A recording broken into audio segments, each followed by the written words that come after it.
Hey, good morning, fellow YouTubers from Flagstaff, Arizona, with this bright morning sunshine shining in after a night with like no sleep. So last two nights, Friday and Saturday night, both roommates are up until it's light the next day. So at 4 a.m. this morning, literally this guy was like talking so loud, it was more than an outside voice, that it woke me up. And I didn't even go and complain. It's just, you know, this guy's a college kid, and they just think this is normal on a Friday and Saturday night. But yeah, and then the roommate that says he's an alcoholic, which I have information on, you know, is up every night. He doesn't sleep at night.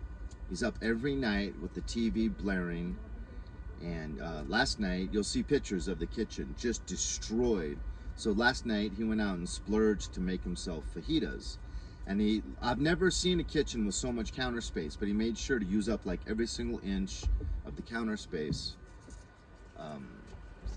And he wanted me to partake, you know.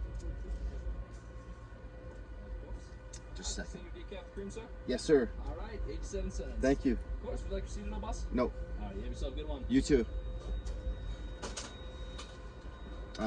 Okay, I'm sorry about that. So,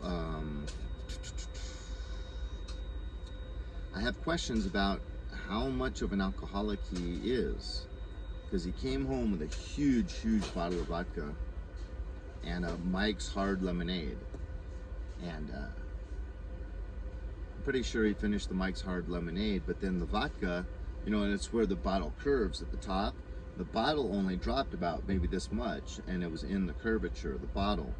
So that is a very small amount for an alcoholic that supposedly has like no self-control. You know, just bought this huge like $38 bottle of vodka and only drinks this much off the top. So because he literally is going so far out of his way to make sure that every single... Decaf? Thank you so much. Have a good day. He goes so far out of his way to be the absolute worst roommate he possibly can. So like when he's making food last night and the night before in the kitchen while I'm trying to sleep at like 1, 2, 3 in the morning, he's banging stuff much louder than would be necessary. And you know, if you're trying to be quiet, nothing like that would happen. And if you're not even trying to be quiet, if you're just doing what you want to do, it wouldn't be that loud. So the noise is incredibly loud. Just the morning before last night when I woke up, he has this huge big moving bin that they rent out to you. And he's had in the apartment for a week. And it's huge. It's like maybe 5 by 6, you know, big, like 4.5 feet tall. So he had that in the kitchen, and then he took his bike. So I had no access to the sink. And I've already gone down and complained about his bike being always in the apartment instead of in his bedroom or locked up down at the bike rack like every other person in the whole complex does. There's literally thousands of bikes locked up at these bike stands. You know, why can't he do that? I had a $400 bicycle that I just gave away for free because I knew I wasn't going to be able to keep it in the general living space, and I didn't want to clog up my room. So I can't stand clutter. I'm an organized person. I like to have a clean apartment and countertops neat. And you'll see pictures at the end of this video. I'll attach some of the pictures.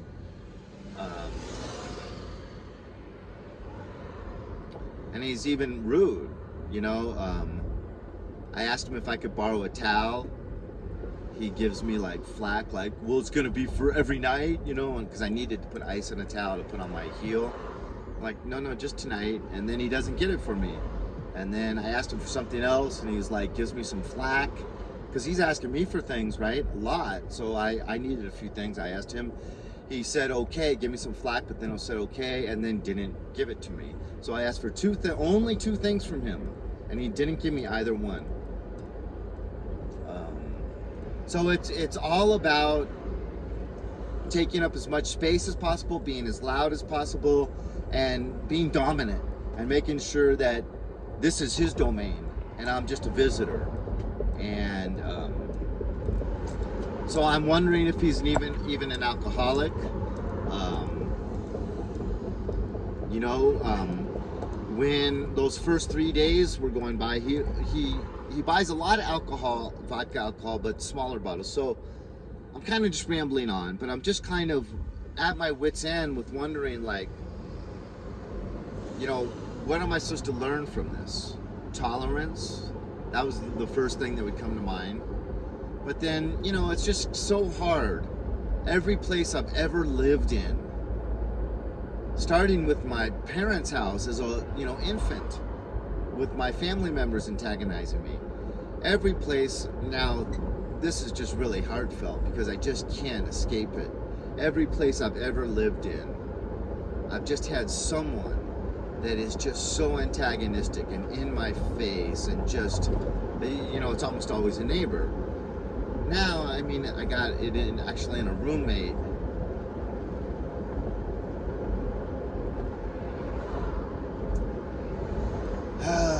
I don't know what to make of it, because complaining does nothing. I went down and complained to the management, and they said they were going to put him on probation, write him an SC note, and then come up and do inspections. Nothing. Didn't do anything. So I know complaining to management is just a dead end. I think he wants conflict. I think he maybe wants an enemy. Why else would he be going so far out of his way? Who moves into an apartment and then just drinks alcohol all day and just sleeps on the couch all day and night every day for the first 3 days? Who does that? Why would you be so rude to your brand new roommate? And then he knows there's a problem, because when I would try to watch TV in the evenings, he kept kicking me. And he would apologize, but he kept doing it because he's passed out on the couch. He could have, instead of apologizing over and over, he could have got his ass up and gone into his bedroom and gone to sleep. This morning, he blares the air conditioning so cold that he's dressed like an Eskimo because the air conditioning's so cold. Who does that? Who turns the air conditioning out so cold that you got to wear beanies and hat jackets? And it's like everything is meant to be infuriating, antagonistic.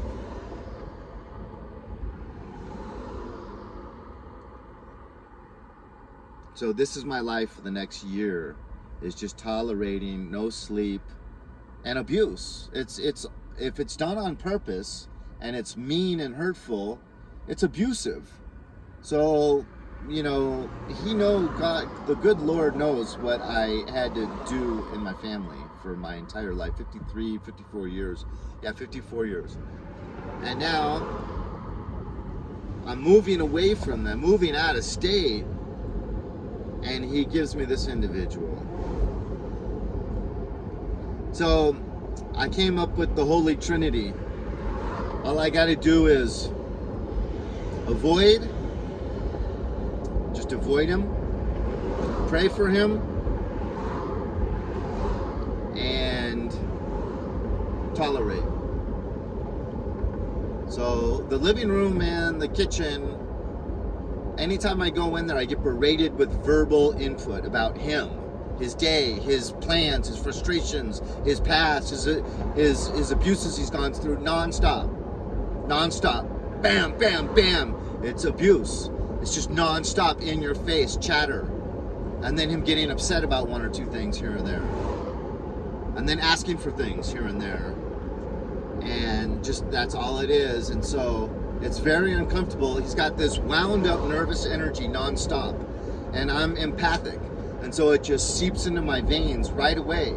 If I try to watch TV in the living room before I go to bed, I'm a nervous wreck by the time I get in my bedroom. I can't sleep when I'm all wound up. You know, literally I feel the legs and my muscles, which I had all kinds of torn muscles from stress and about 3.5, 4 years ago.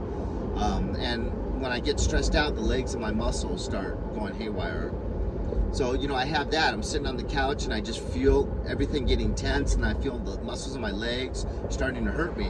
And if I don't escape that environment soon, I could literally end up with another torn muscle, because that's what stress does to me. after being through cortisol, having high Fleer fight syndrome my whole life, and having cortisol just pumped in my veins all day, every day.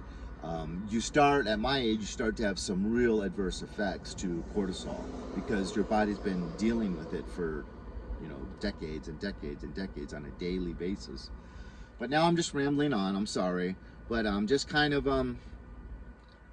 like, wow, Lord, you must think I have really, really broad shoulders. I need to be more tolerant, though. On the Mount of Olives, I think it was where Jesus said, if you love those that love you, what significance is that? That's no great task. But to love your enemies, and to love those that are not your favorite people. So that's what I'm going to try to do. I'm going to try to love him from a distance and pray for him, and just accept that my apartment life consists of my bedroom and the kitchen only when I need it, and the living room only when I need it. Thanks for listening. Sorry it's such a long, griping video. We're not even supposed to complain, right? Jesus asked us in the Bible. But I'm reaching out to my fellow subscribers for assistance. So instead of complaining, I'll consider it describing the situation, which I even did with the priest last week. And he asked me to say 3 Hail Marys or 3 rosaries for him. I was like, Father, geez, you're aware that it's already midday, right? And I got to go say 3 Hail Marys or 3 rosaries for this guy. Anyways, God bless. Talk to you guys later. Oh, on a different note, he might be a narcissist, because he doesn't really listen to anything I have to say unless I'm asking him questions about his story, which is about him. So it's like every single friend I've had, every single girlfriend I've had, every single member of my family are just full-blown abusive narcissists. It just gets kind of old. It's like, is this really the only people that you'll allow me to have in my life? Good Lord Jesus? Is this really my destiny, is to only be abused by people? And it could be, because, gosh, it really does help you to appreciate divinity. Because people, at least all the people I get in my life, are just worthless. Just worthless. They just want to use and abuse. And so that's why I love God. But he loves us so much that he will do what human parents often will not do. And that is give us our medicine, no matter how bad it hurts.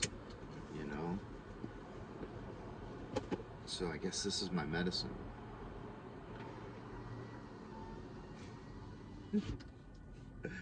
Talk to you later.